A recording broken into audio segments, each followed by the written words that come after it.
to another episode of the Buckle Bomb Show. My name is Tony. I'm Bobby. Right? We fucked that up. We'll run with it. I'm Tony. He's Bobby for today. Now, my name is Bobby. That's Tony, my broadcast partner, and we are together in the same space for this show, having a lot of fun. We're in the middle of filming CWR. Make sure you be on the lookout for that. A lot of fun. We just watched Bash at the Beach 2000. Some craziness with that show. We got a little drunk, had a lot of fun. A little? Well, a lot of drunk. Talked a lot of shit about the show.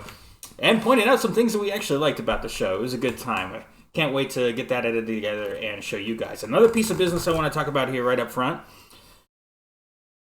We're moving to a separate channel. So right now you're watching this episode on BMP Sports. If you're watching on YouTube, you're watching it on BMP Sports. This is the last episode of the Buckle Bomb Show that'll be on this channel. We are moving to our own separate channel, still part of the Bomb Media Productions umbrella. It's literally going to be youtube.com/@thebucklebombshow. You can go search for it on YouTube. There's no videos on it yet, but I will be posting a trailer of sorts for the show here pretty soon. And you're getting a look at the new look of the show as well. Some updated graphics, because I can't stop tinkering with things. But yeah, go subscribe to that channel. You'll get the full episodes there. And we'll still be doing clip outs on the BMP Sports channel that you're watching this on now.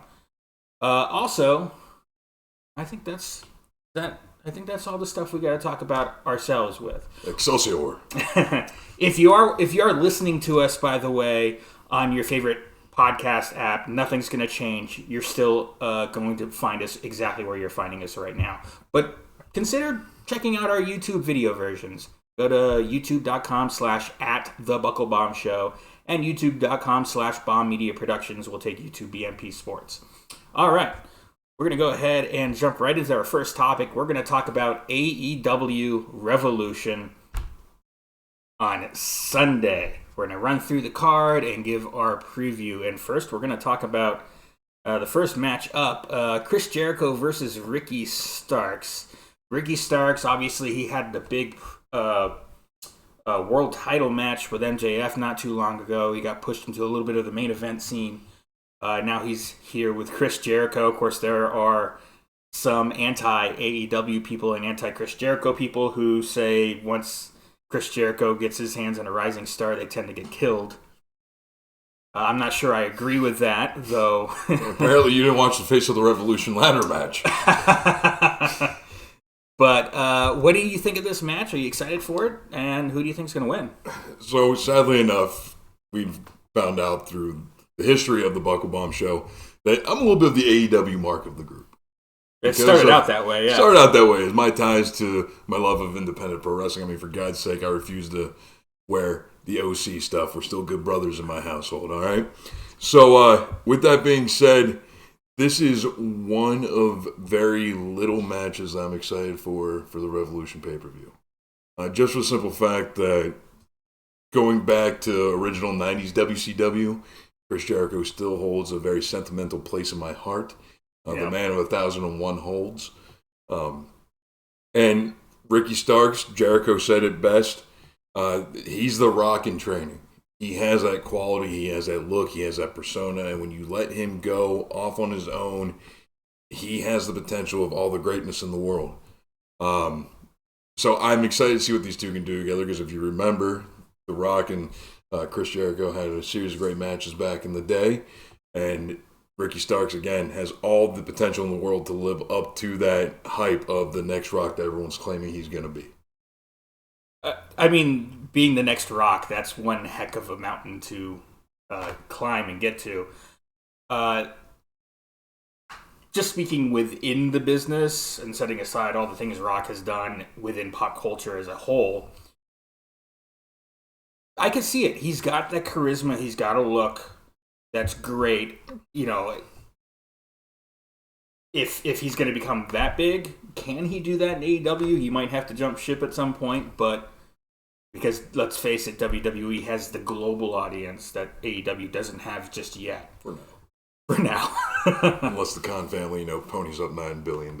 Well, that'll get them some infrastructure for sure. But,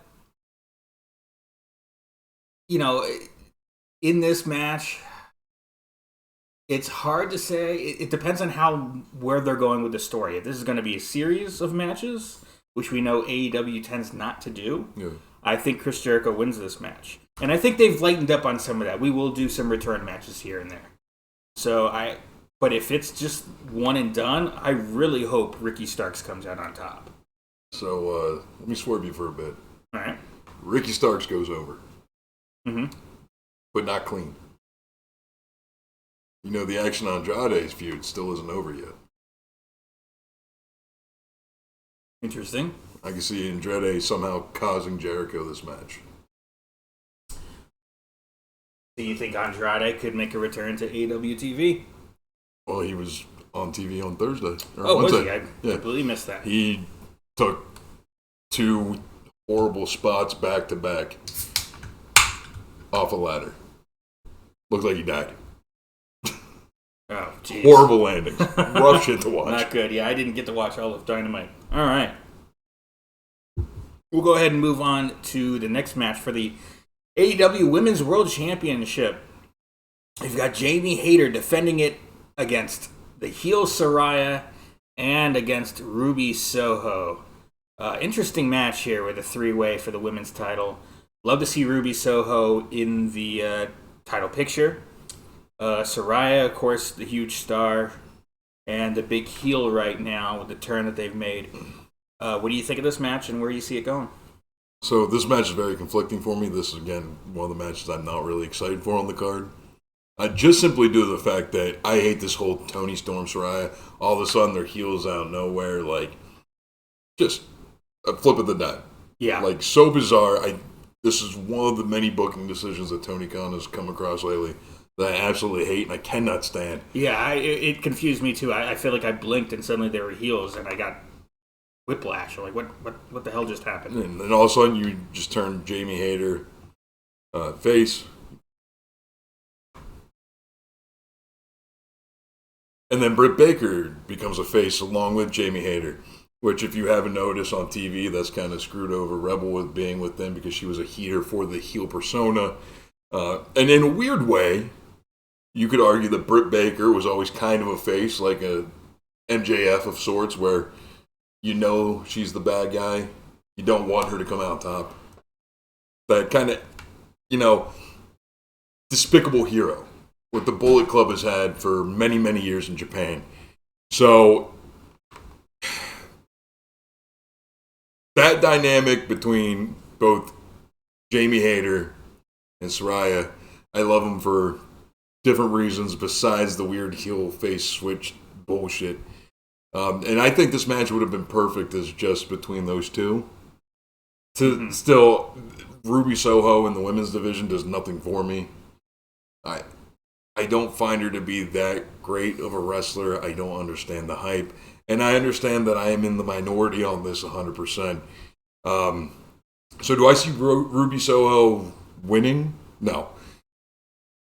Could I see Saraya winning? Absolutely, but she won't. Jamie Hayter is going to retain with a Thunder Rosa return. Do you think Thunder Rosa's ready to return? There's been no indication so far. Actually, yes, there has been. I mean, we know she's doing commentary, the Spanish commentary, but actually in the ring return? So recently they had a meeting in the AEW locker room about the conduct that's supposed to happen with it between the women. Right. With Thunder Rosa's return. Right, but because she's kind of back there in the locker room and doing the Spanish commentary. I don't know. I think she's coming back full in-ring return. All right. I can actually see, you're right. Unfortunately, as much as I love Ruby Soho, I do love her. I don't think she's overrated. I don't see her winning this match. But sometimes I think that's how a sneaky heel can win. You'll have the two baby faces versus the one heel in a 3-way like this, and maybe one of the baby faces will get their finish on the other, and then in comes Saraya from behind, throws out the other baby face, gets the pin, probably gets the pin. I could see Jamie Hayter actually, classic three-way. Jamie Hayter being about getting her finish on Ruby, then getting thrown out of the ring, and Saraya pinning Ruby to win the title. So Jamie Hayter never actually lost it, but Saraya wins the match and becomes the new heel AEW Women's Champion. That actually makes a good point, and there's another aspect of this that I didn't think about until right now. I think Saraya has the most experience with three-ways out of all the women in this match. We're moving right past that, and we'll go into the AEW TNT Championship match. Samoa Joe will be defending against Wardlow. This is a bit of a rivalry that's kind of started hot, cooled off a little bit, and I feel like it's been a little disappointing, but I'm still excited to see the match.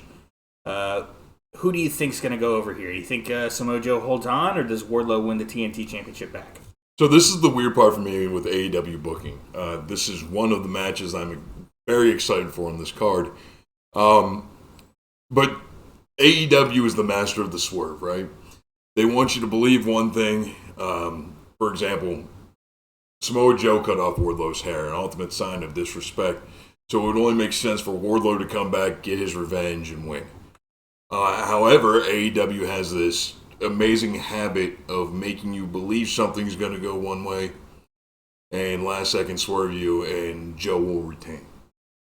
I could see them doing that with this, but if I were to put all my hopes and my prayers in one basket, Wardlow will be on the Twitter banner for TNT.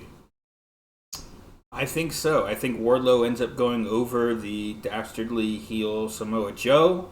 I think Wardlow needs this. He's someone who should be a little hotter than he is. He's cooled off way too much since the big MJF feud, and he could be a star. He's got a great look. He's not bad in the ring. He's still a little green, but he's good. And I'm excited to see where he goes in the future. Maybe a WWE run. Maybe eventually he can get to a world championship in AEW. Who knows? I could see them at some point, if they can get Wardlow hot again, you could even revisit an MJF feud, but now for the world title, if you get him back to that level of hot that he was before. But it's going to take the right booking to get him there. Can Tony Khan do it? Well, that's the question.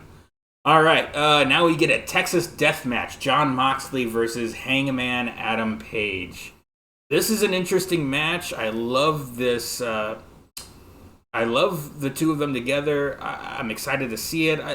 Honestly, Jon Moxley, I've gotten in some trouble with you for saying I like Dean Ambrose better than Jon Moxley, which is a surprise to me as well. But Jon Moxley as a wrestler, well, even in the All Out, the infamous All Out scrum with CM Punk, he did talk about Jon Moxley, and he talked about how, hey, we do have a different philosophy on wrestling. Yeah. And some of that is Moxley likes that more hardcore stuff. He likes to go outside of the ring, and some of that foo-fa that I don't like as much. And here we are in a Texas death match, so we know we're going to get a lot of that with Hangman Page. This is a match I'm not so excited about just because of it being what it is with Jon Moxley. But it seems like a match that is right up your alley.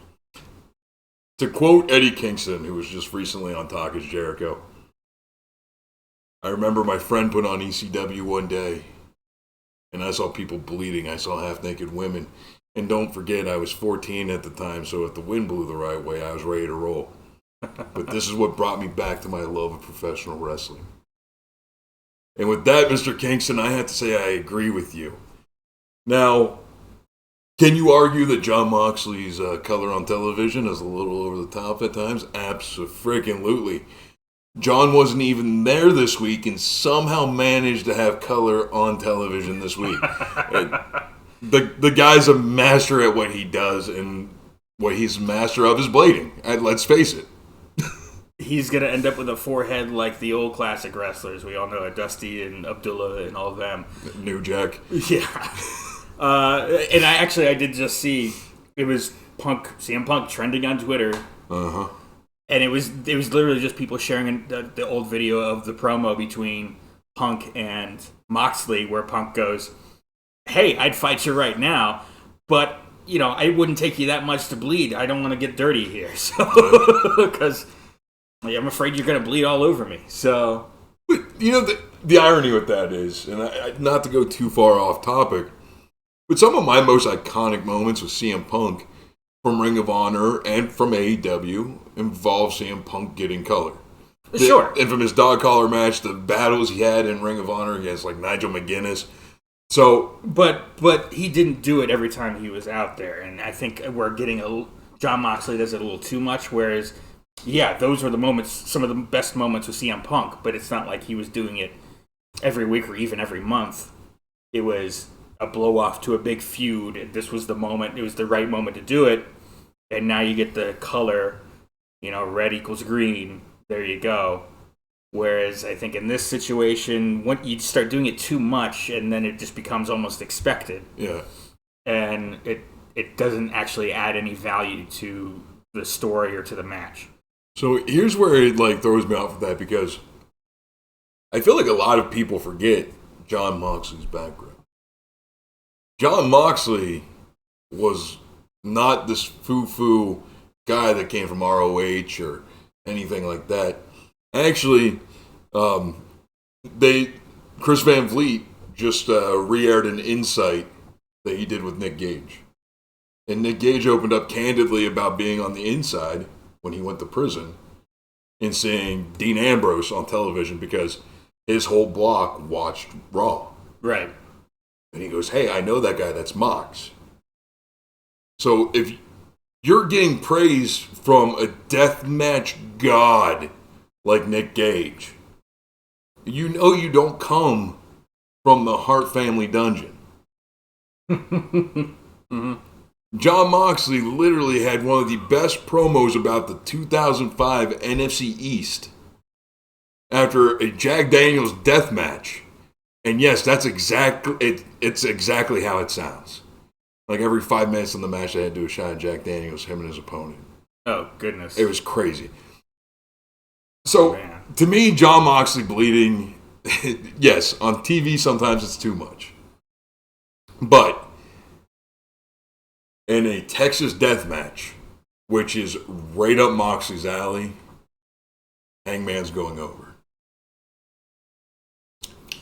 And let me tell you why. Jon Moxley, I agree with you.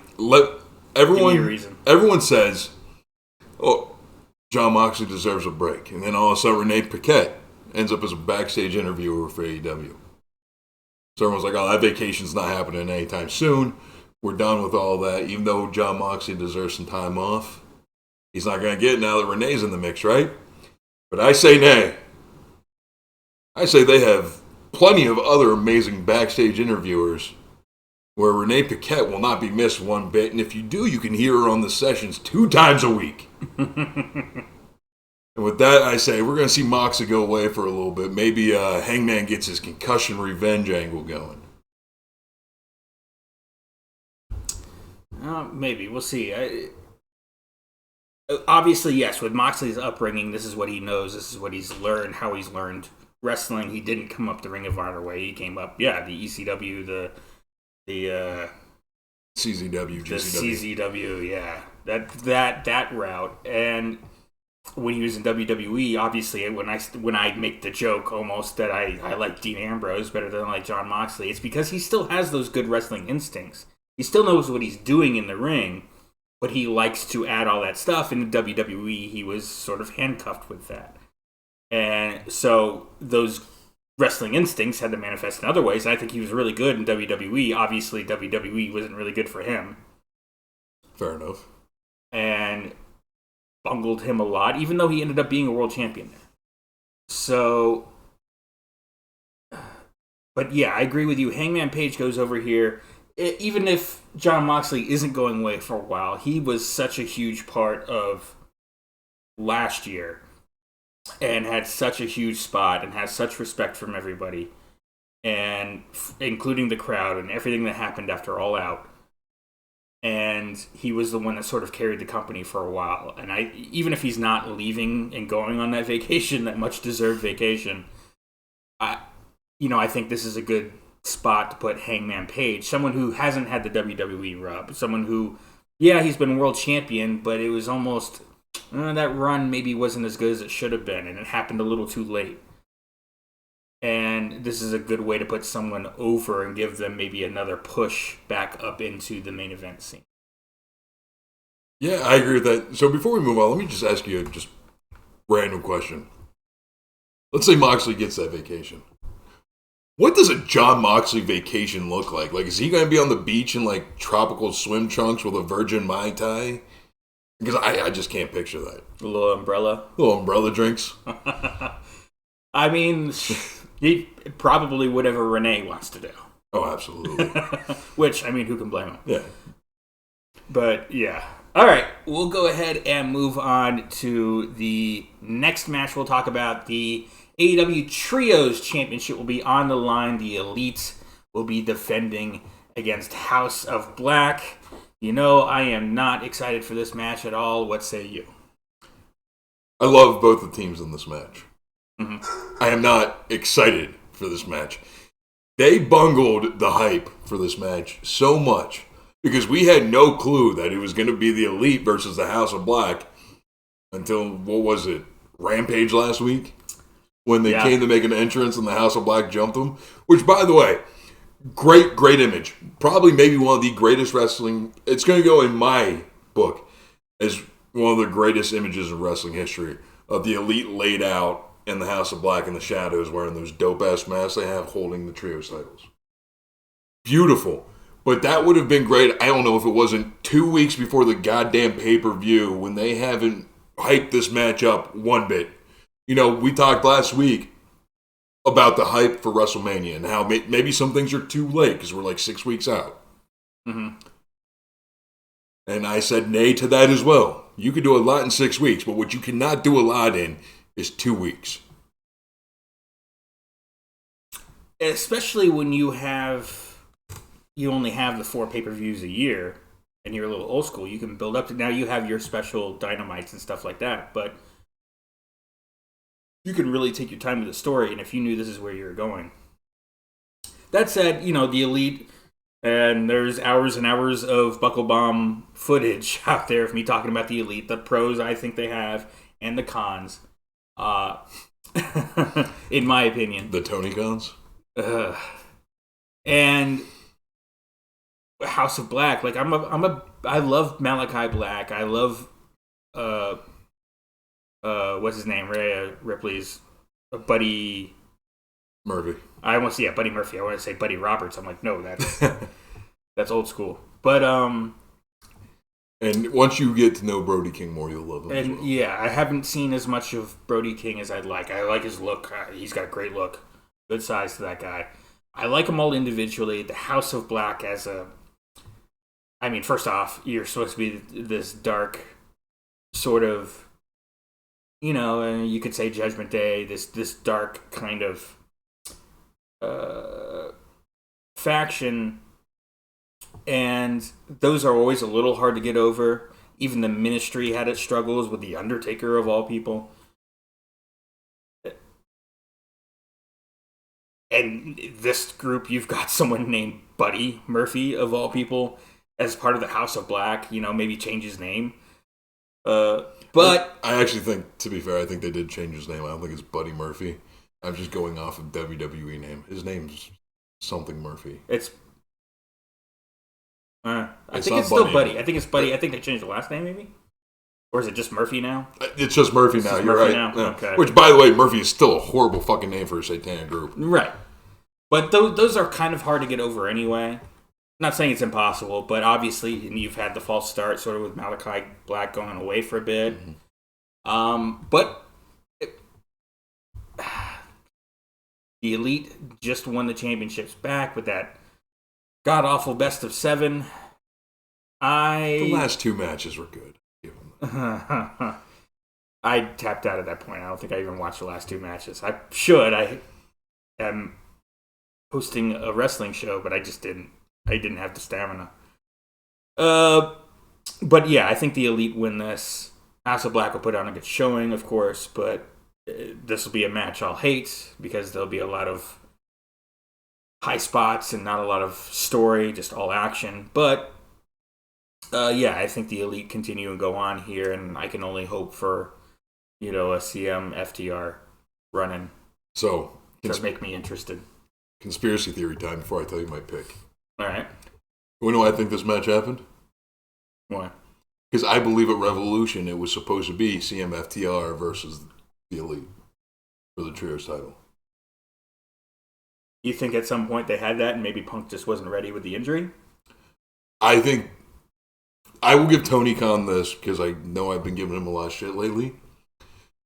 A lot of people claim in professional wrestling that Tony Khan's long-term storytelling or the plans that he has. So you're saying he had this in the books long before All Out. It's he was so thinking Revolution. His long-term storytelling, they claim, is so far out crazy that you wouldn't believe it. He even has contingency plans in place in case somebody defects from WWE or somebody jumps ship to WWE. When you only have 4 pay-per-views, it can make that a little easier. I don't know that I believe that. But you can pencil in a match and say, okay, we want to get here in March of 2023. Right now, Punk's our champion. FTR's doing their thing. The Elite are Trios champions. As of All Out before the Scrum, I could see where, okay, you've got this penciled in 2 pay-per-views down the line, or 3 pay-per-views down the line, however long it's been. And how do we get there? And we're, that will make up as we go. But I can see them having things penciled in. And maybe they didn't even, pencil, there's an eraser. So maybe that was like an early plan, and obviously that all got blown up. But when you look at it, though, you can definitely say that the Trios titles was introduced prematurely. Because how many trios do you really have? You have the Best Friends, you have the House of Black, you have the Triangle Death, or Death Triangle, my apologies. You have the Elite. Did I already say the Best Friends? JAS. I mean... Now, it's factions galore in AEW for sure. But not enough to warrant a Trios title, in my opinion. Right there, that's just 5 trios. And you're going to base your entire division around 5 teams. Doesn't make any sense to me. That's why it makes more sense in New Japan, because the factions are an important part of New Japan. For Christ's sake, they have their own entrance title cards. But that was a long way around to say that because this was so hastily thrown together, unless Julia Hart makes some crazy fucking Satan witch move in the match, yeah, it's pretty obvious the Elite's going over here. All right, up next we got the AEW World Tag Team Championship match. It's a 4-way. 4 tag teams. We got Austin and Colton Gunn, the Guns, the champions, defending against the Acclaimed, against Jeff Jarrett and Jay Lethal, and against Orange Cassidy and Danhausen. Love Danhausen when he's not on AEW TV. What did you think of this match? And I think the Guns pull out the victory and continue to be champions, right? Yeah, I'm right there with you because it just has to give FTR that credence when they come back. I think what's going to end up happening is I think FTR is going to go over the Guns to finally win the AEW Tag Team titles. And, maybe later down the line, if they can't work out that contract agreement, you put it back on the Acclaimed. Hell, at this point, and I never thought I would say this, I wouldn't be mad if it went on Jay Lethal and Jeff Jarrett, because I think that's a hell of a tag team. Agreed. Yeah. Of course. Admittedly, I'm a little biased because Jay Lethal was always really cool to me when I was at the Lethal Academy, and Jeff Jarrett and the GCW ties, so kind of biased there. But, yeah, the Guns go over, no questions asked. Maybe we get a daddy-ass heel turn. Do you think it might happen now? Well, when it didn't happen. Hear me out. So Daddy Ass has been pushing this family therapy, right? Because the Acclaimed and the Guns are family. Da-da-da-da-da. This is the big stage for Daddy Ass to make his turn and align with his sons because, let's face it, blood is thicker than water, some people will say. Mm-hmm. All right. I think the Guns go over. I don't want them to have that short of run. They're a hell of a tag team. Up and coming. Obviously, they've got their father, who is a great wrestler. I don't see why you would put it on the Guns just to put it right back on the Acclaimed. I mean, depending on the story, but I don't see that happening here. Jeff Jarrett and Jay Lethal, I love that they're involved in this. They rise to the level of anything. Jeff Jarrett, obviously, having just lost his dad, maybe you could see them putting a belt on him just for that. But I don't think that's what's going to happen here. Obviously, Cassidy and Danhausen have no shot whatsoever. The Guns. The Guns. The Guns will probably. You got two babyface teams, two heel teams. The Guns will probably win by pinning one of Danhausen, probably, or maybe Orange Cassidy, because they're the heels and they're gonna win by somehow. You don't have to have Jeff Jarrett or Jay Lethal pinned here, and you don't have to have the Acclaimed, who are still hot, take the fall. You can put it on Danhausen, who is just the guy who stands outside the ring and curses people. Yeah, but what better way to further the story of Daddy Ass turning on the Acclaimed than having him do something to Max Caster, most likely. If there's a turn, then yeah, that's a little different. But I don't think you do a 4-way match like this if you're going to turn Billy Gunn here. That might happen, but I don't think it's happening here. Not in a 4-way. There would be no reason to do a 4-way. All right, we'll go ahead and move on to the main event, an Iron Man match for the AEW World Championship. MJF defending against Bryan Danielson. This is going to be a clinic. We know that. Bryan Danielson, best wrestler in the world, I think, right now. I don't think there's a lot of doubt about that. Has been for probably since 2014. Other than the few years he was forced to retire. MJF, best heel in the business. I don't think there's any doubt about that. Other than, I mean, you could give Roman Reigns and MJF, 1A, 1B. Bully Ray has some thoughts about that. Yeah, I saw that. But it's obviously MJF's going to go over and he's going to do it here because I don't think you take the title off MJF yet. I hate that Bryan Danielson hasn't had the AEW title because he deserves it. I'd love to see him have a run with it. I feel like they fumbled Bryan Danielson a little bit here since he's been in AEW. He started, obviously, he was the big baby face, and then they turned him heel, only to immediately kind of make the Blackpool Combat Club, which was kind of a tweener group for a moment, and then now they're just baby faces again. I feel like there was some fumbling here with Bryan Danielson, but he's still hugely over. He's still, the best wrestler they have, pure in ring. So this is going to be a great match. Iron Man match. It's probably not going to start until about 11:45. We're going to have fun with that. But it could be huge of getting MJF over. Even more over than he already is. What do you think of this match? So I'm excited for this match. Oh, yeah. And the excitement comes from not just the great in-ring action we're going to see, not just the fact that MJF has completely transformed his body. You can tell he's been training for a 60-minute Iron Man match. But from the promos that we got leading up to this. Yeah. Bryan Danielson went on national television and said he was going to stomp MJF's fucking head in. But that's admitting to premeditated murder. I don't know if any of you at home know the kind of penalty that brings if he actually accomplishes that, but you're looking at life or a firing squad if you live in Idaho.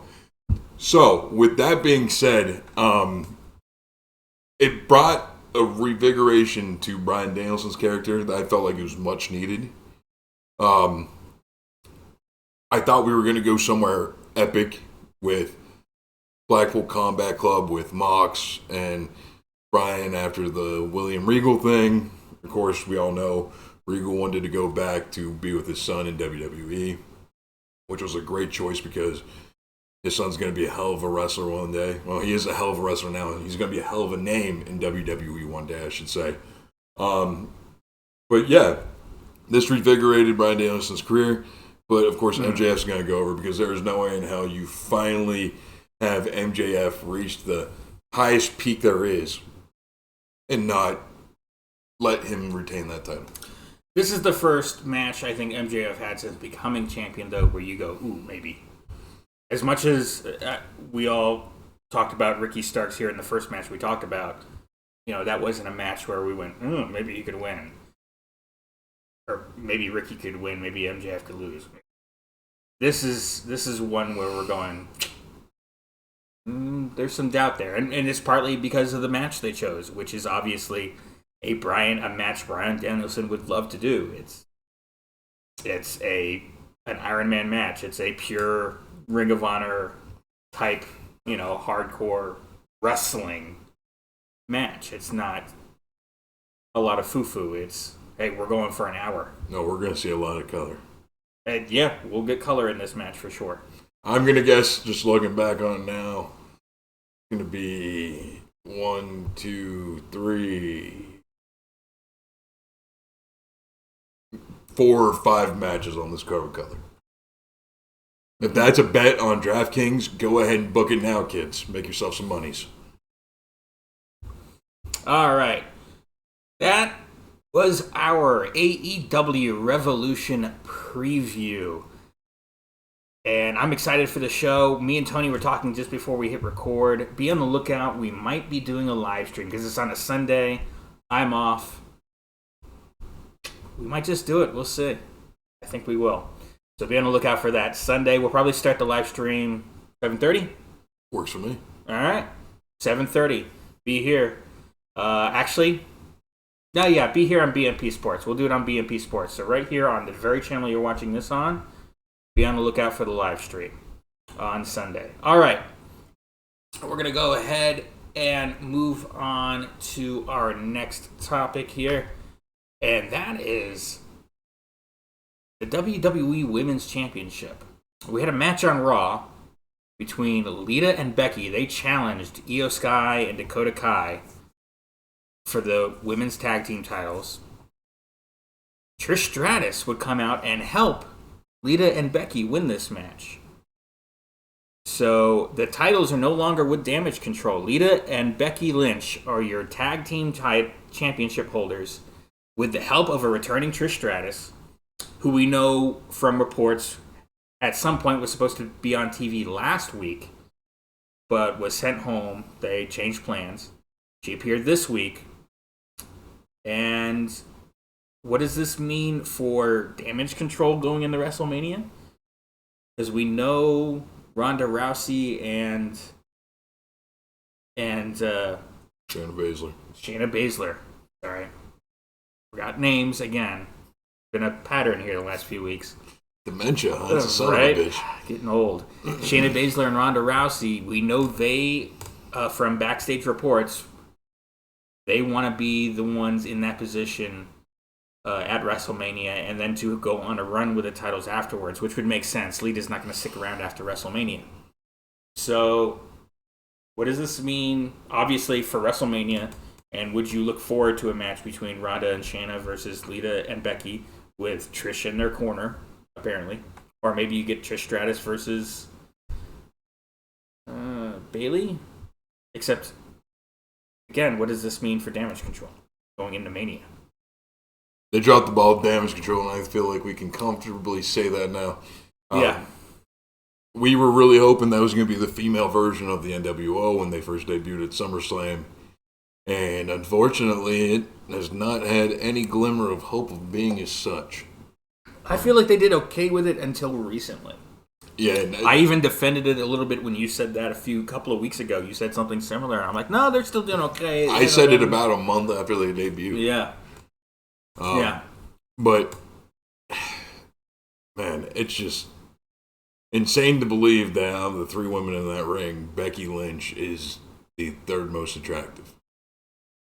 Like, to this day. So, alluding to the backstage reports you were talking about, it's rumored that Ronda Rousey turned down the chance to take the SmackDown Women's title off of Charlotte to go into WrestleMania as the SmackDown Women's Champion, and then not take it off of Charlotte. That Charlotte would have never taken it from her to begin with, and she would have held it all the way to Mania. All right, so there's conflicting reports there. Okay, but long story short, it would have been Rhea Ripley versus Ronda Rousey at Mania.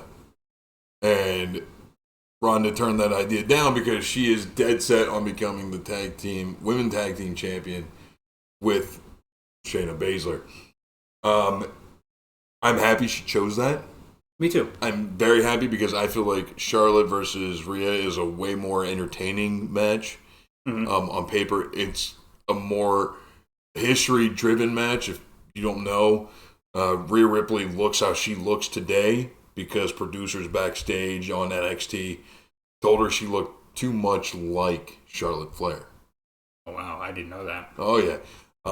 If you go back and look at her when she first came into NXT, a very uncanny look.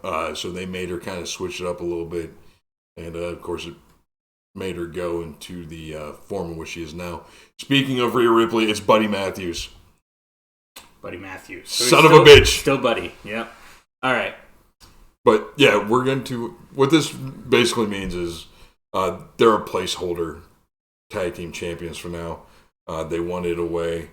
Boy, I can't even say they wanted a way to make Damage Control look strong because... It's not about that. It's about putting it on some faces. Obviously, Lita, if you can get a legend for WrestleMania that's going to get a pop, you do it. Put it on some big faces that are going to get the crowd behind them no matter what. And then you get a heel Ronda and Shayna who will defeat them and go over at Mania, which I'm all about. Ronda. I think Ronda herself, I think both from a fan perspective and from Ronda's perspective, just her constantly sort of being in the championship scene was getting a little stale. On top of the fact that Shayna Baszler is someone she's been friends with for years. They were the four horsemen of MMA. Exactly. Yeah. And she's had her shot here and there, and she's been kind of on the cusp of the main event scene, but never quite gotten there. And she's got a great look, and I think she's awesome. And this might be a way to sort of get her over the hump a little bit. Pairing her with Ronda, with a huge star like Ronda, and it might bring her up a little bit, and maybe eventually Shayna can actually have a run with a world title after being a tag team champion. So I'm all about Ronda and Shayna having a run with the tag team championships. It just kind of sucks for Damage Control. My only thing with this is again, speculation. They haven't announced that it's going to be Shayna and Ronda versus them at WrestleMania yet. But the odd part to me is because, Ronda Rousey's not even on the WrestleMania poster. Mm-hmm. Snoop Dogg is on the WrestleMania poster. Ronda Rousey is not. Interesting. I didn't know Snoop Dogg was I didn't know anything about Snoop Dogg. Why is he on it? He was literally Sasha Banks isn't on it. Why is he on it? He was literally just doing cross bodies in AEW like 2 years ago. So, It's the Cody rub, man. Well, I could see maybe you could put Io and Dakota in the match and make it a 3-way tag team match. That's certainly a possibility if you want to make sure Damage Control stays in the picture at the very least. And that could further a story if you still have Lita and Lynch still kind of fighting with Damage Control in the lead up to WrestleMania. And if you have Trish versus Bayley, I think that'd be a great match. Then you still have Damage Control kind of in the picture at least. And even if Damage Control is not where we wanted them to be, Bayley certainly still is as an individual and as a single. She's taken a few losses that I'm not happy about, but a big match with her and Trish Stratus at WrestleMania, and she would certainly go over there, I would imagine. So that could be huge, and maybe post WrestleMania you can set Damage Control straight going into Backlash. We'll see. All right, we'll go ahead and move on to our next topic. Eddie Kingston, after Dynamite this week, on some social media exclusive videos, says he quits AEW. And this, of course, comes after a whole bunch of interviews he's done over the last couple of months where he seems to be trash-talking a lot of people. He doesn't have kind words to say about anyone. But that also seems to be Eddie Kingston's gimmick. So, shoot, work, blur the line. I love it no matter what. But he's also appeared on the first Ring of Honor TV show on their streaming service and challenged Claudio. So it looks like for the Ring of Honor World Championship. So it looks like Eddie Kingston, at least for the time being, will not be on AEW TV. He'll be on Ring of Honor TV and their shows. What do you think of this potential news? So first off, I need to apologize to you, Bobbert. I did you dirty. Because there's an aspect to Eddie Kingston quitting that you may not have known about. At the beginning of the Face of the Revolution ladder match, him and Ortiz brawled the whole way to the backstage the second the match began. Right. So, it was a match he came out and said he wanted no part of anyway. And, you know, him and Ortiz were best friends. But moving him to Ring of Honor, potentially. Well, maybe go ahead and read what Tony Khan said before I give you my thoughts. Let's see. I'll bring that up here because I don't have that up right here. Oh, okay. Well, I can give you the Cliff Note version real quick if you'd like. Yeah, go ahead. And basically, Tony Khan fucked the entire angle before it even started.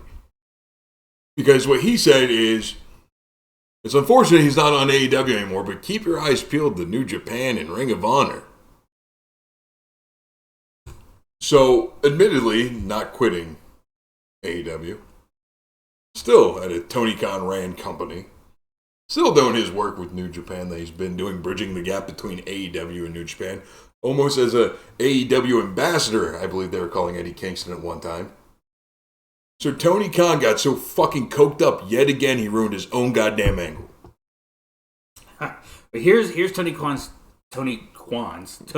quotes. I have talked to Eddie since Wednesday, since Dynamite, and I would encourage people to stay tuned to pro wrestling. Stay tuned to AEW and other forms of pro wrestling. Of course, there are a lot of exciting things happening in the sport, in AEW, and also out metaverse of pro wrestling, including New Japan and the launch of the new Ring of Honor. A lot of exciting things happening. I've had the chance to talk to Eddie about that, and I say stay tuned to the wrestling business, and you'll see what happens next. I don't think he completely ruined it there. He's like, stay tuned. I've talked to him. I don't think... Yeah, stay tuned to other things. Stay tuned to Ring of Honor. I think we'll be able to keep him there. Stay tuned to New Japan. He'll be going over there. So even if you don't see him in AEW, we still got exciting stuff happening in AEW. So I don't think he's completely ruining it, but I can see where you're saying that as well. So here's why I'm excited for this, though. I know that I'm kind of your liaison when it comes to independent wrestling. Mm-hmm. Back in the day, one of the most hyped gimmicks coming out of Dragon Gate USA was Cesaro versus Eddie Kingston. And that angle never got a conclusion. Because Cesaro signed with WWE. Right. And from day one, when Cesaro came into AEW, Eddie Kingston never trusted Cesaro. He was telling Moxley he's bad news. Don't hang around with this clown. Yeah. They are continuing a storyline from a different promotion that's not even in operation today. I didn't even realize that. That is how long-term and how deep this feud is. I loved hearing that Eddie Kingston popped up on Ring of Honor because I'm going to be honest with you. I pay for so many goddamn subscription services right now. I am not purchasing Honor Club to watch Ring of Honor. Not doing it, Tony Khan. Give us some media passes. Definitely. I'll review that shit all day. I'll watch it till Kingdom Come. I know the word Kingdom's kind of sour for you because your homeboy's about to be WWE champion in a couple weeks. But, we'll review Ring of Honor then. Just not paying for another subscription right now. Not right now. I don't think I could do it either. But, so there we go. Eddie Kingston apparently going to be Ring of Honor and New Japan exclusive for a little bit and not on AEW TV. All right. We got some quick jabs to talk about. I know you got a few. I've got one I want to talk about right off the top. Brock Lesnar. There's been a whole lot of hubbub out there about who he'll be facing at WrestleMania. We thought maybe they'd do the return with Bobby Lashley, a fourth match, and it seemed like that's where it was going to go after Elimination Chamber, right? Mm-hmm. That story wasn't concluded, but we also had Bray Wyatt's going to take on the winner, which it's going to be Bray Wyatt versus Bobby Lashley. So where did that leave Brock Lesnar? Is he going to be involved in that match somehow? No. Apparently he's going to be fighting Omos. That's where we're at right now. Been announced. Bobby Lashley versus Omos at WrestleMania. Brock versus. You said Bobby Lashley. Oh, did I say? Yeah, Brock. Did I say Bobby Lashley? I apologize. Brock Lesnar versus Omos for WrestleMania. What do you think of that match? Do you think that's what it ends up being, or could there be another curveball thrown at us? So, there's that rumor going around right now. We expect a lot of twists and turns heading into WrestleMania. Yeah. It doesn't say which storyline it is, but I will guarantee you one thing. If it is Brock Lesnar versus Omos, that means one thing and one thing only. And it's my nightmare. Vince McMahon's back in control of creative in WWE. Vince McMahon likes big, sweaty monsters. I don't think so. I think they, because obviously we heard the rumors about Austin Lesnar, Austin Reigns, and Austin turned all that down. And then there's, obviously a return of Bobby Lashley or a match with Bray Wyatt. Were apparently all considered at one point, and for whatever reason didn't happen. Apparently Lesnar turned down. He did not want to face Bray Wyatt. Mm-hmm. According again to the news and rumors out there, this is not necessarily fact. This is just what's being reported by places like The Observer. Take it for what you will. Also, Gunther at one point was considered, which I would fucking love. Take my money and make it main event night too. And I think a lot of people would. And I think that's why they're not doing it for Mania, because I don't think it's quite the right time yet. Let Gunther have his run with the IC title. Let that come to a conclusion. And then maybe at SummerSlam we can do a Gunther-Lesnar match where Gunther can go over. I don't think you could put Gunther over. I mean, you could, but I'd like to see. I don't think it's quite right, but right for that. So then, where does that leave Lesnar? And well, you want him against a big guy, obviously, some guy that you can see maybe having a shot. Who's left? Well, we got that big guy over there, Omos, who had a big match at WrestleMania last year against Bobby Lashley. If you build it up right, we'll see. But I'm not excited for it because I'm just not excited about Omos. So, and I don't think anyone sees Brock Lesnar losing to Omos. No. At all. So, yeah, there's got to be some other angle, right? Well, that kind of leads into my quick jab. Let's go. It's seen on Monday Night Raw this past week. They finally officially announced that Omos versus Brock Lesnar at WrestleMania is happening. Well, it's also been reported that Brock Lesnar was backstage after Raw saying goodbye to a lot of people who work backstage, as it is believed that Brock Lesnar doesn't want dick all to do with WWE if Vince McMahon is not running the show. So, this proves what you just said a minute ago, though, about Omos and Brock facing each other, right? Which it does. I will admit that poo-poo's on the platter. But The most unfortunate part of all this is we may not get that Gunther match. And was being said, a source noted to PW Insider, that Lesnar is not necessarily done after WrestleMania. At this time, it's unknown if Lesnar's contract is coming up or if he'll just be taking an extended break from WWE. I still don't see him putting over Omos, even if he is done after WrestleMania. He's not putting over Omos. I hate to say this, because Lesnar's character has grown on me, all right? From when he was the Beast Incarnate to being Cowboy Brock. Brock Lesnar still strikes me as the most selfish motherfucker on the face of the earth, and he is not going to go out in the traditional professional wrestling way. That was where I was going. I disagree with you there. I don't think he comes off that way sometimes because he's standoffish. He's not a big people person. I think people talk about that. But at the same time, there's been times in the past, like he did not want to go over The Undertaker at WrestleMania 30. So, because he didn't think that was the right move at the time, even though it's kind of the reason why we have the Brock Lesnar monster that we have today.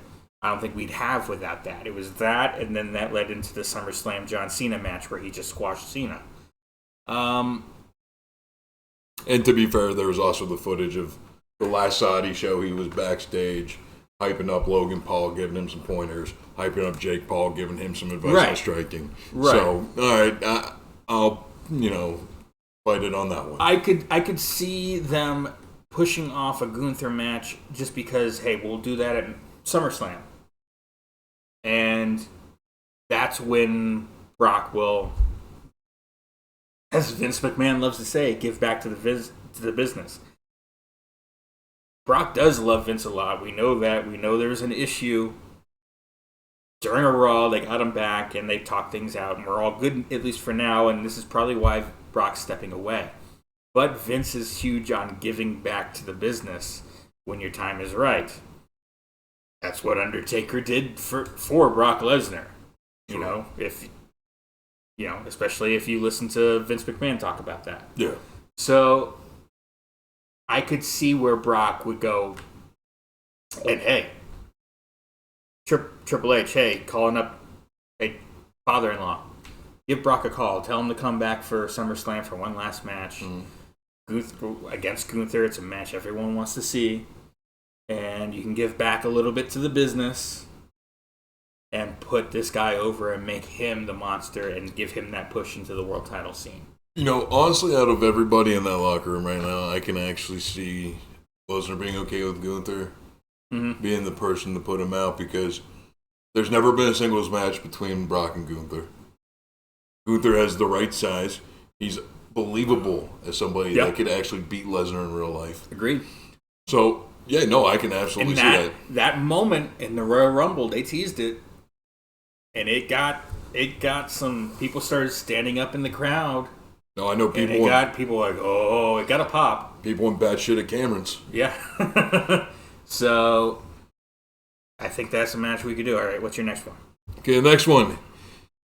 We all know the Jeff Hardy drama. The DUI case is finally over. But what's being said about his return to AEW?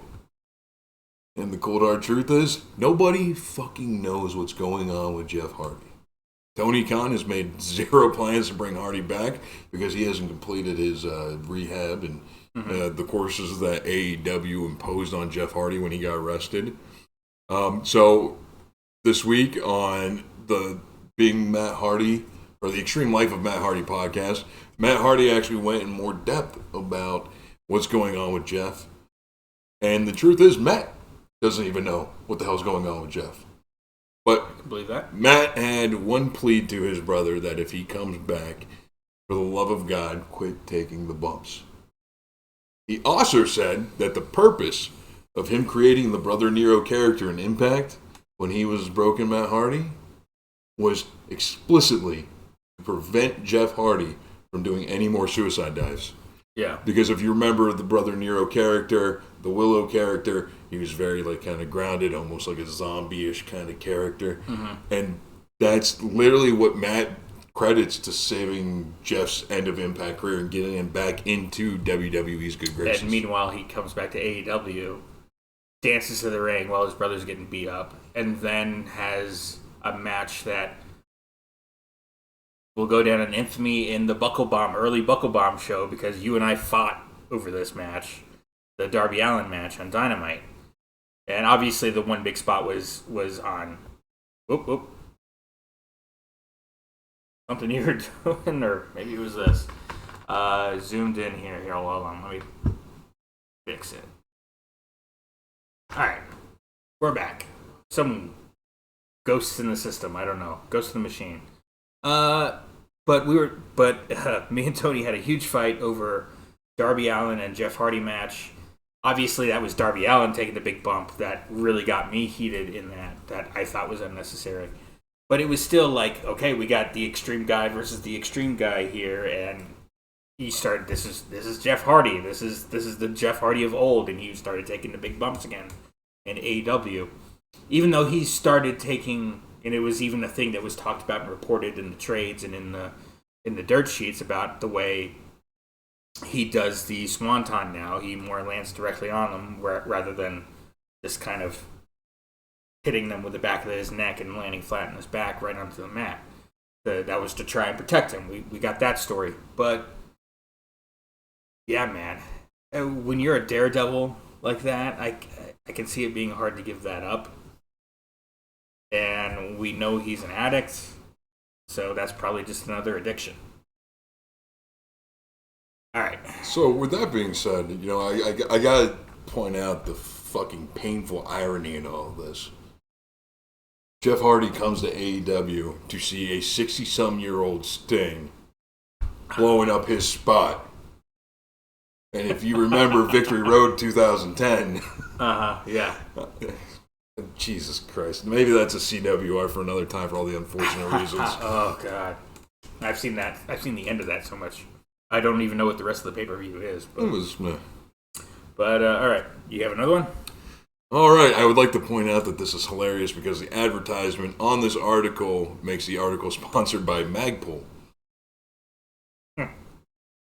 If you haven't heard the news by now, Sonya Deville was recently detained in her home state of New Jersey for having a legal registered firearm in her vehicle.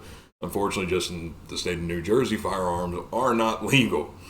But it is being noted that backstage within WWE, Sonya Deville is not experiencing any heat, and she still has all of her plans in place with the company. So if you thought she was going to miss any time for this, she's apparently not. She's apparently not. And by the way, congratulations to Sonya Deville as well for getting married. Yeah. Absolutely. Beautiful wedding pictures. They did an awesome spread in People magazine. We're sounding like a gossip rag now, but hell, people deserve happiness, and it looks like she found it. All right. Any other quick jabs? We got two more. As announced by Sportskeeda earlier today, 2K Games has officially ditched their plans to make Bray Wyatt DLC. And they're just actually... Don't know what's going on there.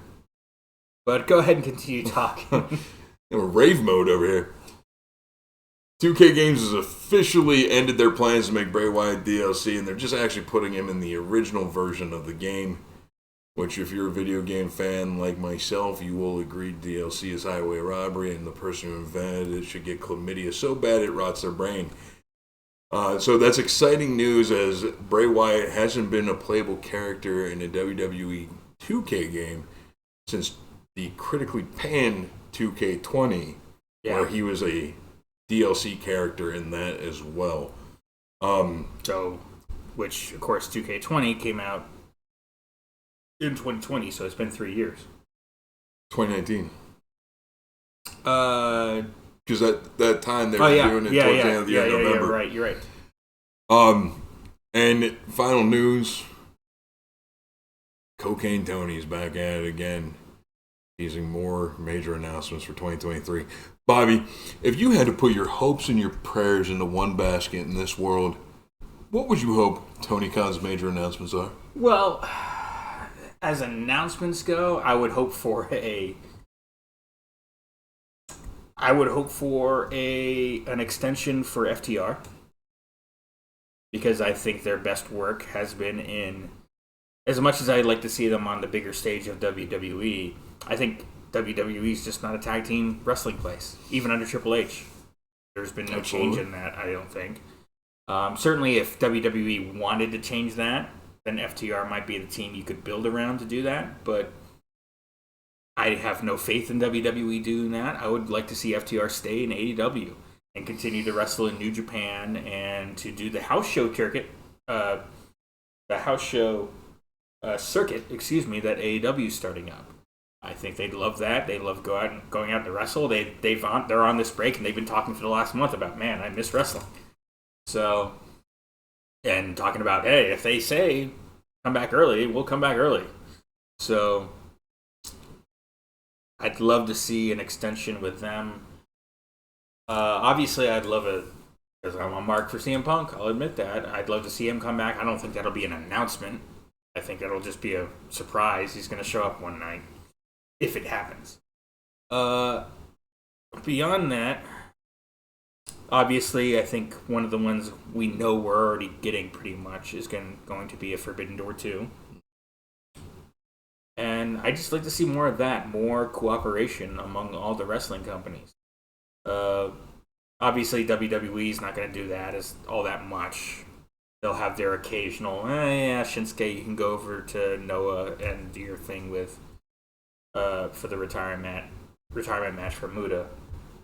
But for AEW, that's a thing you'd love to see. They can, maybe get back in bed with GCW, maybe not. DDT, all these promotions I don't like, but all the ones I do like, New Japan and AAA and Impact, and that they had a working relationship before. I'd love to see that be rekindled. So, what ones would you like to hear? So my hopes and my prayers are actually something that's quite plausible if you listen to any dirt sheet at this point in time. I'd like to see cooperation between AEW and WWE. I would like to see it under a different kind of circumstance, though. What's the circumstance? I would like to see... There's only two frontrunners right now to buy WWE. That's the Saudi royal family and the Khans. You gotta take the lesser of the two evils in that. They're not the frontrunners. Yes, they are. They're the last two left in the bidding. Actually, I don't even know why I didn't put that in our quick jabs. But hey, news. I'm not sure I buy that. But my hopes and my prayers would be, though, that he would let Triple H, Shawn Michaels, Road Dogg, Nick Khan keep doing what they're doing. Because if you remember, Nick Khan said himself, the sale will be finalized by April. What happens in April? Kenny Omega's contract is up with AEW. Mm.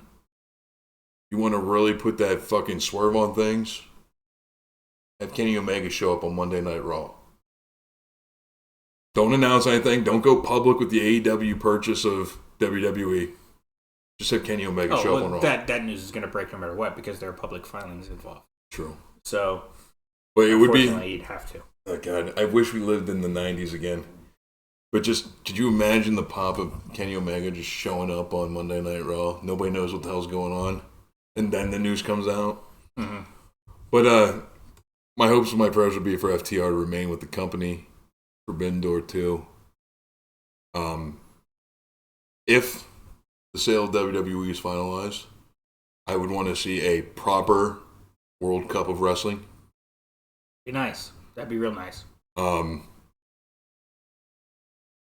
And that perhaps maybe, just maybe, unity within the professional wrestling community, like maybe coming out and finally saying that, hey, we're going to go ahead and offer more mental health breaks for our wrestlers. Because that seems to be a big topic lately. For sure. Couldn't agree with you more there. All right, we got one last quick jab here. We just stopped the recording because we're recording during SmackDown, and SmackDown has now finished. And me and Tony went back and watched some of the highlights real quick. And, really the one thing we really want to talk about is the opening to the show, which of course was the big promo with Cody Rhodes and Roman Reigns. What fantastic stuff that was. Tony, your thoughts first. My thoughts first and foremost is, yes, it has always been a constant conversation in professional wrestling circles, not AEW or WWE. But I feel like the most important one has always been Dusty's kids versus Dusty's actual kids, much like Cody alluded to during the promo. Mm-hmm. Again, hats off to Cody, heartfelt, compassionate. I'm sure I've talked about this before. Growing up, my grandfather, huge Dusty fan, Ric Flair fan, NWA fan as a whole. Right. So to me, one of the most important moments of my life being a professional wrestling fan was watching Cody win the NWA title.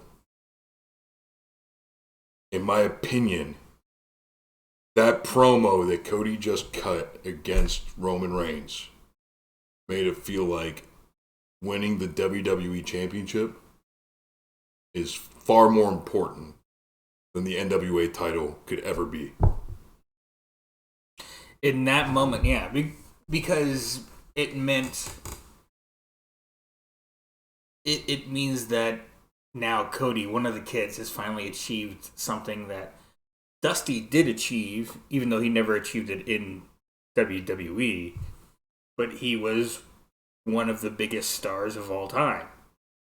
And he was the guy for one of the top promotions, or the top two promotions, if you want to take it to the Jim Crockett years, but even before that, he was one of the top two world champions. And now you've got an undisputed world champion, even though there is now AEW. But yeah, this makes it like, hey, that has to mean that much more to Cody. And when you said heartfelt from Cody, I felt the same thing from Roman. Mm-hmm. A lot of his promo, I believe, was heartfelt. He talks about how I miss your father. Yeah. You know, that was great stuff on both sides. You were going to say something? And not to mention the show where Cody wins the NWA Championship from Nick Aldis. Great moment, yeah. Was referenced during Cody's promo tonight on SmackDown of All In. Crazy to think about how far WWE's come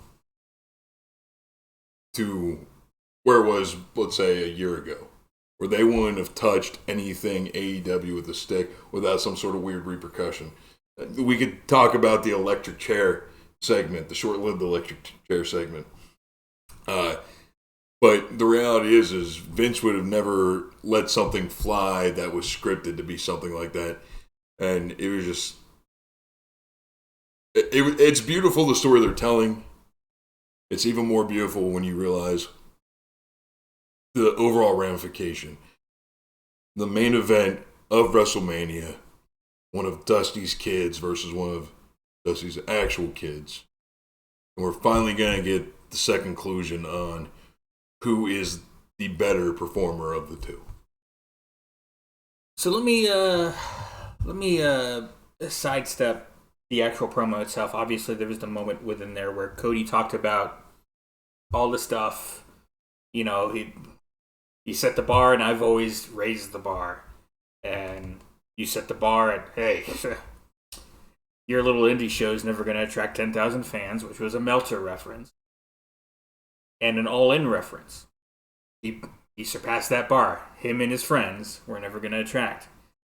Obviously, we know who he's talking about with him and his friends. And we know one of those friends, there's a lot of discussion about where he might be wrestling by the end of this year. Do you think maybe this was put in there as, hey, you just got mentioned indirectly on WWE TV, come over here? Do you think it was any of that, or it was just pure... I mean, Cody Rhodes obviously is going to have a lot to say about his promo. And...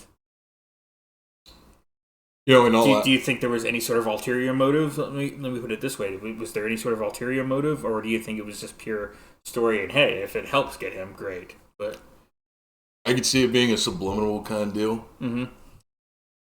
But at the same time, there's still that respect between the Elite and Cody. Going back, of course, being the Elite, they did the...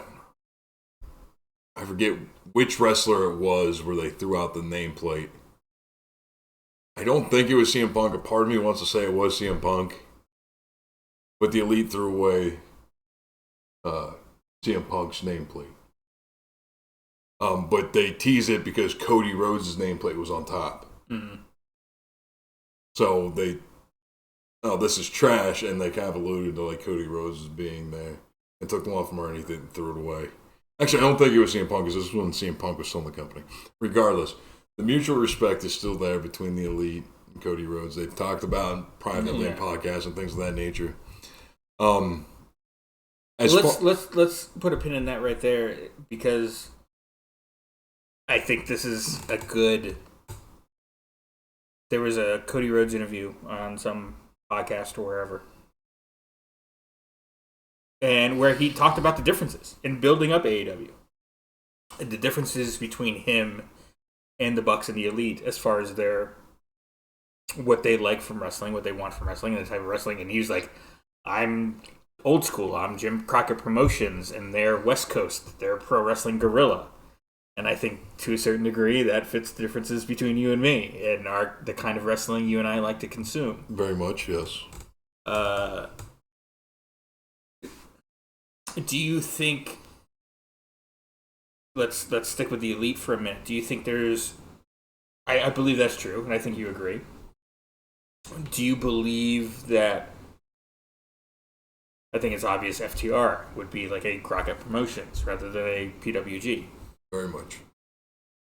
Can you see, and obviously CM Punk, I think, would be a Crockett Promotions rather than PWG. Disagree with that one. CM Punk's actually competed in PWG. Sure, but he's a wrestling historian, and he is very much... Hell, he shared a picture with Jim Cornette, of all people, on social media this week with the Hulk and the Thing, and Jim Cornette, was in the middle going, it's clobbering time, and... You know what? I'll actually agree with you for one reason, because there's only one man... I think that's the kind of wrestling CM Punk prefers, not... But just to backtrack my statement for a second, I will agree with you, because there's only one man to ever make CM Punk break his straight edge lifestyle. And that was Harley Race's retirement. Yep. So, I'll agree with you on that. But, trying to remember where I was going with that. But, there is that, the Elite, do you think they can work a more old school NWA, Harley Race, Crockett Promotion style versus the more... Do you think that's within them? Do you think they would even want to do that? Or do they truly only want to do their thing? Because let's remember, when Cody Rhodes was there,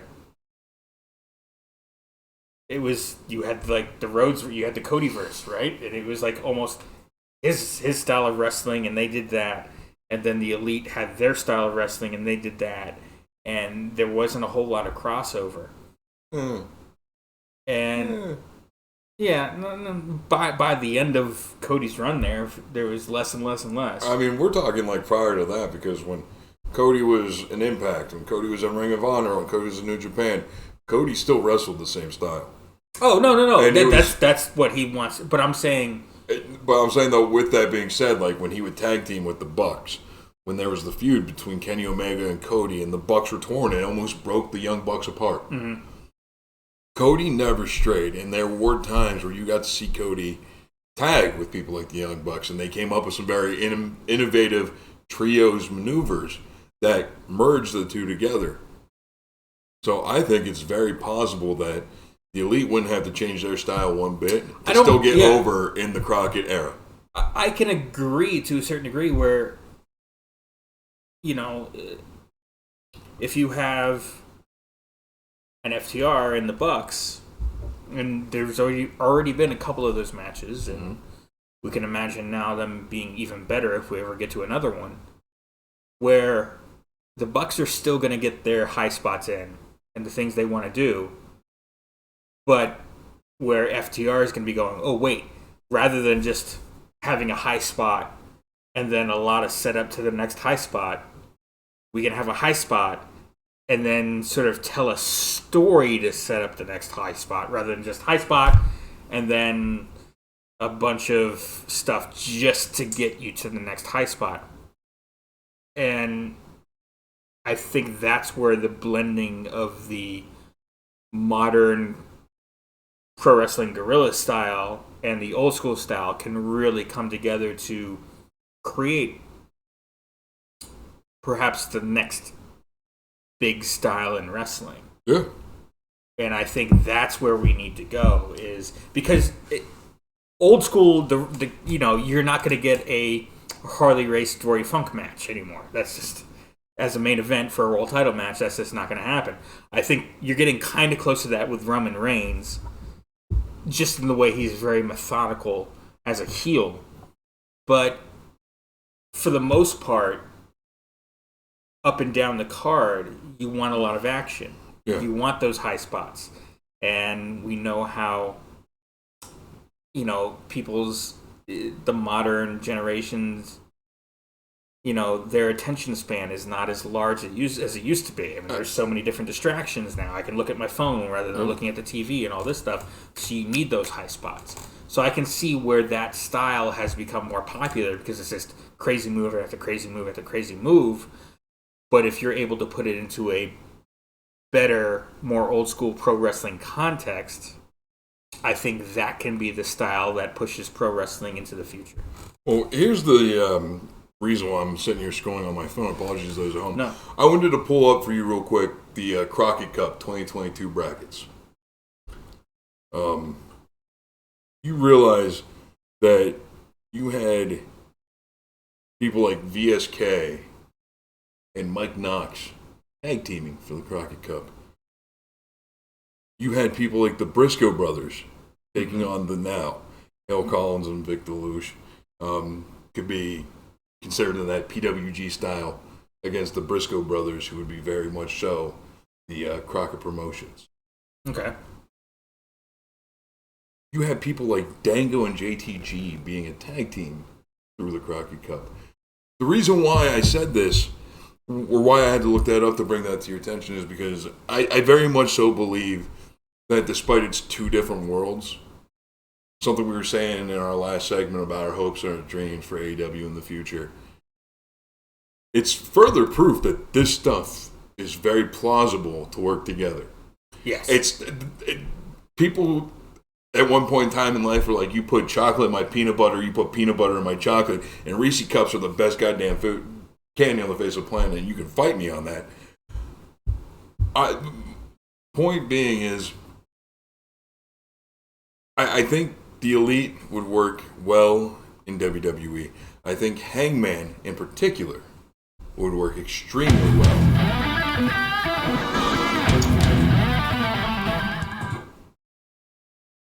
Sorry, issues there with things happening. Continue. I think Hangman Page, in particular, would work extremely well in a WWE system. And not just because of his look or anything like that, but he, to an extent, has a very old school moveset. Maybe the Buckshot's more 90s, and the 90s to an extent were weird, dark ages, if you will, in professional wrestling history. On the other hand, Logan Paul's doing the Buckshot pretty goddamn well. No, absolutely. So. But he still has other finishing moves than, the Buckshot. Yeah, it's more of a move that he does. It's not his finisher. And let's be honest, how cool would it be to see Logan Paul and Hangman Page just knock each other out with dual Buckshots? I mean, that'd be a hell of an image. That'd be a big spot. But I think they can coexist. And honestly, I think it's not out of hand or out of the realm of possibility to see that potentially happening sooner rather than later. I think that would be the way of the future for AEW. This is how you can move forward and become an even bigger competitor to WWE, to get bigger ratings, would be to be able to meld those two styles more seamlessly, rather than having, hey, here's your Bryan Danielson and your FTR, old school match, and then here's your Elite, your trios match that, is going to turn off a lot of the audience that you just got with the other match. So, and being able to blend those two more seamlessly, rather than having a match where a show having a Dynamite, say, where you maybe got some audience on a certain type of match or one type of style, and then the very next match is like, oh, this is too crazy and stupid and doesn't make any sense, or it's too slow and boring and why do I care about this? And be able to blend the two styles and have matches with a lot of those high spots and super kick parties and all that stuff, but have it mean a little bit more within the context of the match. Is it really fair, though, to say that AEW can't do that? Because look at one of the biggest drawing events in AEW history. The first Arthur Ashe Stadium show. What main evented that? None other than Kenny Omega versus Bryan Danielson. Absolutely. And it was a critically hailed match. I agree. And Kenny Omega has shown that he can himself blend those two styles. So Clip that. Clip that. But, when these, on the other hand, these trios matches have not been, in my opinion, very good. They've been a lot of high spots and a lot of action with not really a lot of consequence. It's just been big spot after 5 super kicks at once after big spot. So it's, yeah. Right back to what we were saying. I think you got to blend the styles together, and I think you could have the style of the future. And I think AEW would be the perfect place to start that trend. And then now all of a sudden, AEW is a trendsetter in wrestling, and WWE might be trying to catch up a little bit. So let me ask you a question, because I wanted to ask you this on the show. Because, like I said, just finished before I got here Talk is Jericho with Eddie Kingston and Dan Lambert about belts in wrestling history. Where do you feel like a wrestler like Nick Gage lies? Is he more PWG or is he more Jim Crockett Promotions? Be honest. He's more PWG and not necessarily, he's not obviously not the high flyer, the crazy element. But for me, it's again the kind of hardcore match. Because we've talked about this before, and I think there's a blending of styles there. You can have a really great, fantastic, hardcore match. But if it's just a spot fest, if it's just a lot of blood and crazy thumbtacks and table spots and all this stuff for no reason, if it's just a spot and then set up for the next spot, and then the spot, and again, just high spot after high spot after high spot, you're just trying to stay up here. And you really want the roller coaster. You want the ups and downs of a story in wrestling, and you can do that in a proper context with a more old school, quote unquote, Crockett Promotion style, if that's where we're going, where you can blend two things together, and you can have that. You can have the crazy high spots, but blend in more of a story and a little bit of this and that, and tie together. And then again, we joke a lot about how I fucking GCW, that goddamn shit that you love. I've never watched a GCW show, and I'm sure, and I haven't watched a lot of Nick Gage matches because that style in of itself turns me off, because that's what I expect. I expect a Young Bucks match. All right. I expect that it's just high spot after high spot after high spot. It's just glass tube after table after chair. Hold on. I'm not done mind fucking you yet. I'm not done mind fucking you yet. Is Nick Gage more ECW or more WCW? ECW. Okay. How many ECW documentaries have you watched in your life? Documentaries? Yeah. You know what? As I'm going through this, ECW versus WCW, obviously we just watched Bash at the Beach. Yeah. And that hardcore match. Love Norman Smiley. That was garbage as a match being put together. How much? And ECW is known for that hardcore style. At the same time, you had your Eddie Guerreros and your Benoits. How mind? Oh, that's definitely picking up on the mic.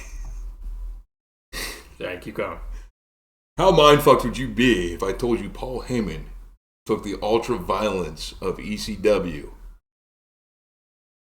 from an idea strictly from Southern Territory Wrestling in the 70s? I wouldn't be mind-fucked at all. That would sound very Paul Heyman to me. Why is it that someone like Nick Gage couldn't be more Jim Crockett than PWG? Because it's taking the wrong lessons. It's saying, hey, red equals green, so let's have more red. No, you got to do it at the right time. That's what we were talking about earlier with Moxley versus Punk. Meanwhile, fucking Cornette was the originator of wearing all white to get fucking over when he gigs himself. Absolutely. But again, it wasn't like it was done every week or every month. It was the conclusion to a giant feud that has lasted for that long, and now we're going to get the blood. Or, alternatively, if you're a heel and the babyface with Blade to start a feud off, or, you get a cage door crashed under your head. Oh, no! And, the heel would come away with a lot of heat, and that could kick off or push a feud to a new level. So, you know what I want you to do, Bobby? For Sunday. Do a little pre-show. Your mission is to listen to the first 10 minutes of Insight with Chris Van Vliet in his interview he did with Nick Gage. I think you'll be extremely surprised about how much of a Nick Gage fan you become. Oh, look, I'm not saying he's a bad person. I've actually enjoyed. I've watched since its return after Brawl Out. I've watched Being the Elite. Now I hate the fucking stupid comedy segments. Yeah, no, the stupid comedy sections. I skip over them. The fucking. They actually used to be really good back in the day before AEW. But I can enjoy, because it humanizes them a little bit. I enjoy the segments of them shoe shopping and all this. It's just the fucking Bucks being the Bucks and Christopher Daniels and all that. And never pay retail. And it's just them being people, and them in their lives, and they seem like good, cool people and down to earth and whatever. And sometimes Omega shows up. I don't hate that. I don't hate the Young Bucks or Omega. I just don't like their style of wrestling that they prefer. And that's what it comes down to. I don't hate anybody, but I'm not Jim Cornette. I'm not going to hate on these people because I don't like the way wrestling the way they like it. That's dumb. Absolutely, absolutely. It's not the way I want wrestling to be, but I'm one guy. It's whatever. So, and I think there's more people out there like you than you think. Sure. I mean, all you have to do is scroll down the Twitter timeline and see you're not alone, and you wish you were alone all at the same time. But right, yeah, no, there's that. All right, so we've gone down this whole rabbit hole of where wrestling should go in the future. Do we have any other quick jabs? I mean, I think we have two that we could talk about now that we're on the topic of it. And these two just kind of piggyback off of each other. If anybody watched the sessions with Renee Paquette this week, her special guest was Kenny Omega. He said what happened at All Out. It's a shame that there's a lot of details that can never be publicly made. To this day, he still has... He legally cannot contact either Ace Steel or CM Punk. And he said that he's also very upset with himself that he embarrassed AEW like that. To piggyback off of that, Britt Baker said that it was a fucking embarrassment for AEW when it happened. And it was. And it was, absolutely. But even more interesting came out in a little rinky-dink interview. I forget what the publication was, but it was picked up on a lot of different outlets this week. That Kenny Omega actually admits that he has conversations frequently with Triple H. Wow. Yeah. And that's cool, though. Renee Paquette actually asked him during the sessions what the deal was with his contract, and he was very coy about it, but he was also wearing a throwback WWF t-shirt during the interview. So she asked if it was subliminal, and he said you'll just have to stay tuned to find out. I wouldn't put it past Omega. He's obviously, because as a pro wrestler, hey, let's kayfabe him, Listen, he was wearing a Chick Magnet shirt when we were all speculating CM Punk was coming to the company. Mm-hmm. I mean... Right. So, yeah, that's... Who knows what's going to happen there. He probably doesn't even fully know yet.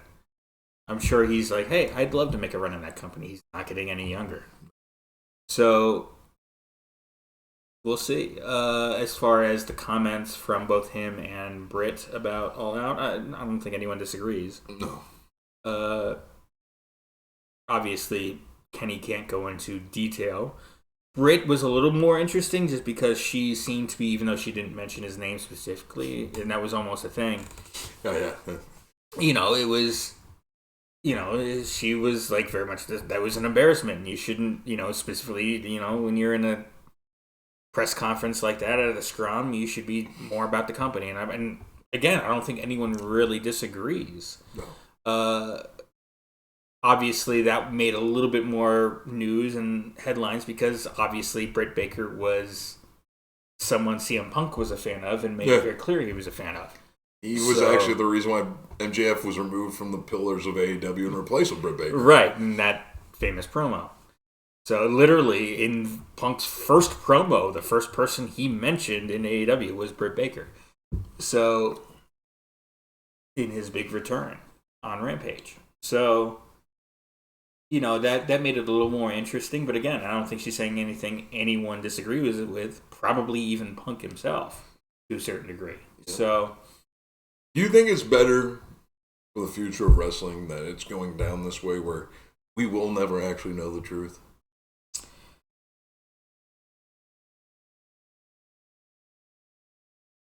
Do I think it's better? I don't think it has a whole lot of... I don't think it matters all that much to the future of pro wrestling. It mattered a lot for that moment and for that locker room. To the future of wrestling, as far as do we need to know what happened or not? I don't think so. And eventually, contracts and things and legal stuff, they'll eventually, time out or whatever. And we might get a story in a podcast, 20 years from now. Someone will talk about it. On the all-new Art of Wrestling 2.0. But, and again, of course, it's pro wrestling, so anytime you get a wrestler talking about something, you always got to go, well, A, are they kayfabing me? And B, are they going into business for themselves and trying to put themselves over in a situation where maybe they weren't, so, because that's what wrestlers do. And look at the history of Sean Oliver's, kayfabe commentaries and all that stuff. You always get wrestlers on two sides of things, and they tell two very different stories sometimes. And what's real, what's not? Are they kayfabing you and trying? We get that with Seth Rollins right now when people ask him about CM Punk, right?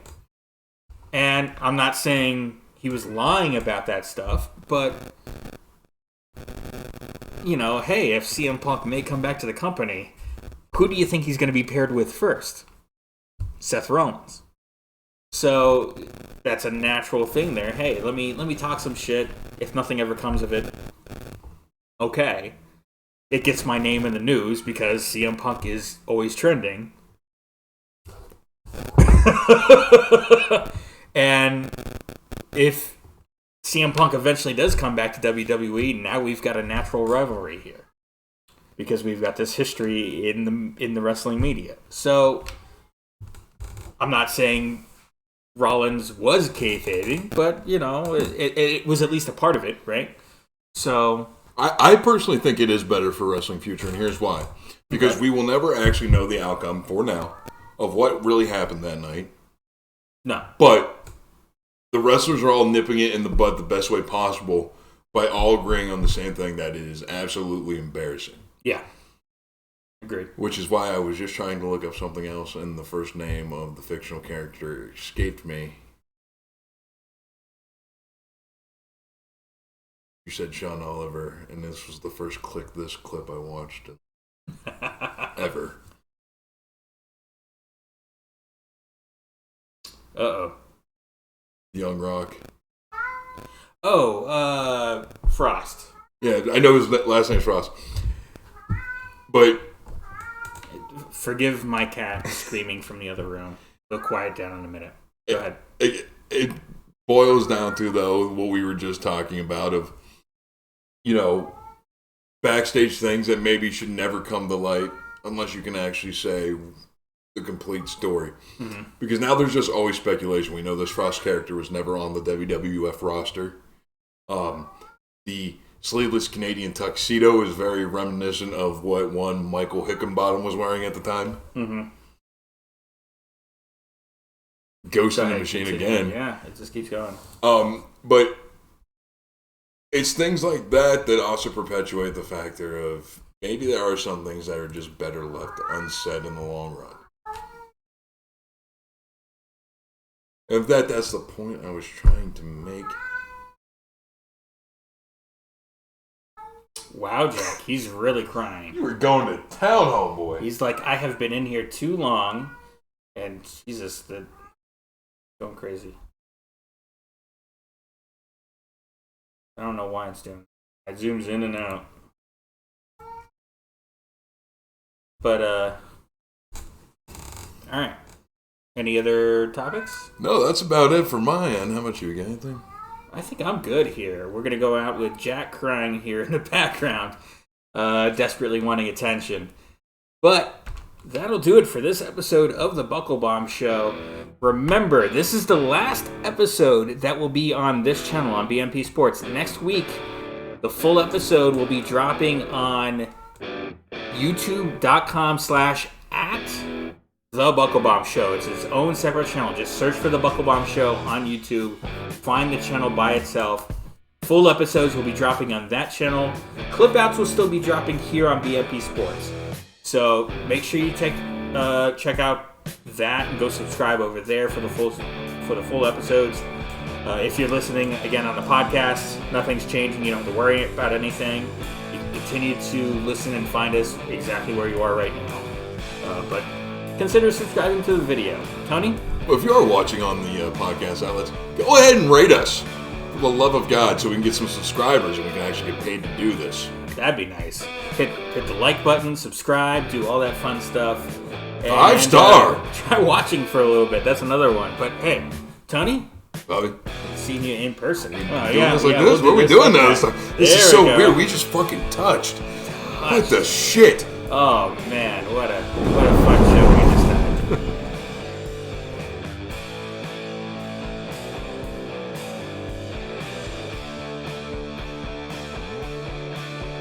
The preceding announcement has been paid for by Bomb Media Production.